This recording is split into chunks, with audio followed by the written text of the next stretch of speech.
जब से घर आई हूँ तब से बहुत पागल हो चुकी हूँ। मैं नहीं करी कोई काम हुआ।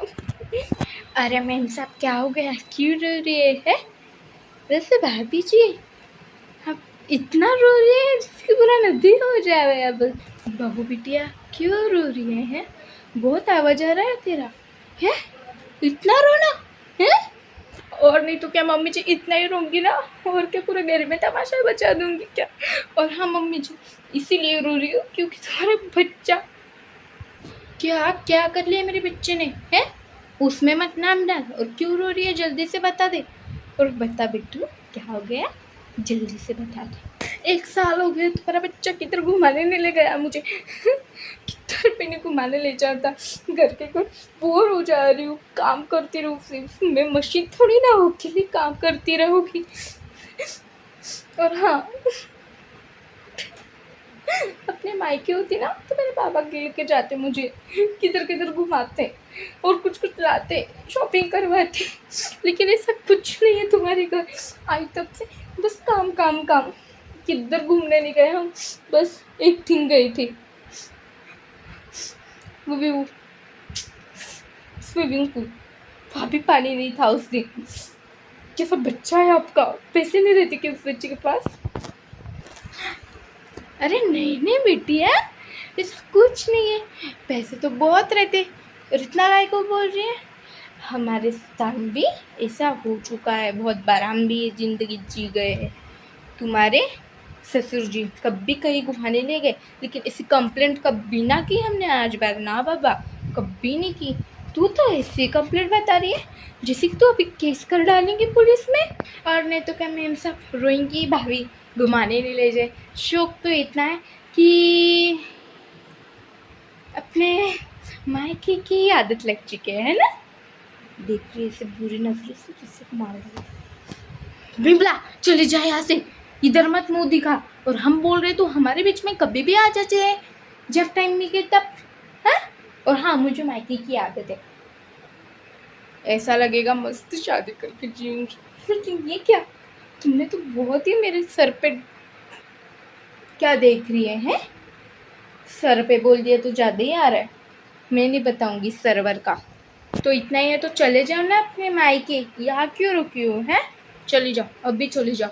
अगर कहे तो आपकी बैग भी निकाल देती हूँ, सूटकेस, और उसमें कपड़े भी भर देती हूँ है। नौकरानी नू तो भर देती हूँ। चुप कर बिमला, मेरे बहू से इसे बात करने की कैसी हिम्मत हो गई तेरी है? मैं बोलूँगी उससे। बहू बेटी जी मम्मी जी।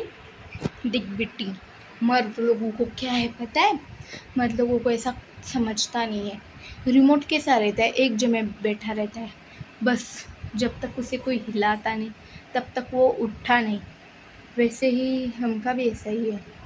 और हाँ तेरे ससुर जी कहीं घुमाने ले जाते थे ना, ना कुछ पता है, उन्हें ज़बरदस्ती करना पड़ता, लेकिन तभी नहीं सुनते थे।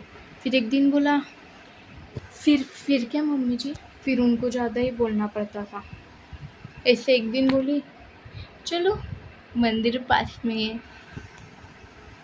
तो दर्शन करवाने गए। दूसरे दिन बोला चलो यह गार्डन पास में है, चले आते। तीसरे दिन बोला यहाँ में पास में ही पड़ोसी रहते, वहाँ चले जाएंगे, लेके गए। और धीरे धीरे करते करते उनको ऐसी ही आदत लग गई। तब से हिलता है रिमोट, ऐसा हिलता नहीं। और हाँ तू अगर समझेगी ना तो वो भी मान जाएगा मेरा बेटा। सच में मम्मी जी, सच में मान जाएगी? पक्का मान जाएगा ना? तो मैं ये ट्राई करके देखती हूँ। इतना ही आ रहा है ना तो जाओ अपने मायके ही अच्छी हो। यहाँ मुझे भी काम करने पड़ते हैं और ज़्यादा डांट भी खानी पड़ती है आपके वजह से। चले जाओ यहाँ से, आई बड़ी। हाँ बहू, तुझे अभी भी बात नहीं माननी होगी तो अभी चली जाए इस घर से। मुझे ये सब चलेगा नहीं, घूमना घूमना। मैं तो बस तुझे बात बता रही थी, ये सब नहीं चलेगा मुझे। और इस घर में सब घूमना घूमना नहीं चलेगा, सिर्फ घर के घर काम करना है? अगर घर के घर काम करना है तो ये बिमला किसके लिए है मम्मी जी? अगर इस बिमला को ही रखना था ना तो मुझे क्यों लाए हैं? एक तो मुझे लाना था तो इस बिमला को क्यों लाए? और हाँ इतना ही है ना, तुमको ज़्यादा ही आ रहा है ना बिमला तुम दोनों को। तो हाँ पहले ही कह दे रही हूँ, मैं घर से तो चली जाऊंगी, डरती वरती किसी नहीं, लेकिन मम्मी जी 35 लाख दहेज तुम्हें दिए थे, तो वो अभी के अभी मेरे हाथ में रखिए, तभी मैं इससे चली जाऊंगी। वैसे तो मैं यहाँ से कभी नहीं जाऊंगी, क्योंकि मेरा ये भी है और वो भी है। और हाँ, जब तक दहेज नहीं देंगे ना, तब तो ये शो चला जाएगा और जाऊंगी भी नहीं। और हाँ बिमला, तू बीच बीच में मत बड़ा कर, चली जा, तुझे क्या लेने देना। और हाँ, तुझे आज तक कभी बात भी नहीं बताई मैंने, और हाँ काम भी नहीं बताया। इतना जान पे आ रहा है जैसे कि मैं गई तो उड़ रही है हवा में। और हाँ मम्मी जी रखिए, हिम्मत नहीं है ना आप में, डर रही कैसी है, जाके उधर बैठ कर ये दिखाओ मेरे हाथ में, अब भी रखिए, हिम्मत है आप में, इतने पैसे रखिए मेरे हाथ में, अब भी चली जाती हूँ। और हाँ, तुझे सूटकेस भी भरवाने बोलूँगी, तेरा एक काम भी कम हो जाएगा, जल्दी से बोल दे। और हाँ, अब भी दीजिए। और तुम्हारे गले में चेन और अंगूठी है ना हाथों में, वो भी मेरे हाथ में अभी रखिए। मैंने अपने घर से लाया था, और मेरी मम्मी जितने भी सारा दी थी, जितना भी कुछ कुछ दिया था, सब मेरे हाथ में रखिए, मेरे पास में रखिए, तब भी मैं इस घर से चली जाऊंगी। है आप में हिम्मत है तो क्या हुआ है? क्या समझती है हमारी मम्मी को? ज़्यादा कम समझ रहे हैं हमारे मैम साहब को? क्या इतना, अब भी निकाल देते मैम साहब, दिखे आपकी चेन निकाल के देती हूँ। चुप कर बिमला, मेरे चेन को हाथ मत लगा, सोने की दी है इसके घर से, और दहेज भी बहुत ही है सच में। और बेटी मैं तो मजाक कर रही थी, तो सीरियस मैटर में चली गई। मुझे तो डर लग रहा था कि तू झगड़ा करेगी, लेकिन ऐसा कुछ नहीं हुआ है। ये कुछ मत लेके जा, दहेज है ये रहने दे सब पैसे, क्योंकि घर के काम करने के लिए कोई मिलेगा नहीं। और तेरे जैसी बहू, मेरी बेटी का ही सच में गलत हो चुका है, सुनता ही नहीं किसी की। उसको आने दो घर में, इतना डांटूंगी कि बोलूँगी इतने दिखने में अच्छी मेरी बहू, बोलूँगी इतने दिखने में सुंदर, बोलती है अच्छी, आवाज़ भी बहुत अच्छी है, और उसका बिहेवियर भी बहुत अच्छा है। बोलूँगी लेके चला कर उसके पास। बोल बेटी कहाँ जाएगी तू?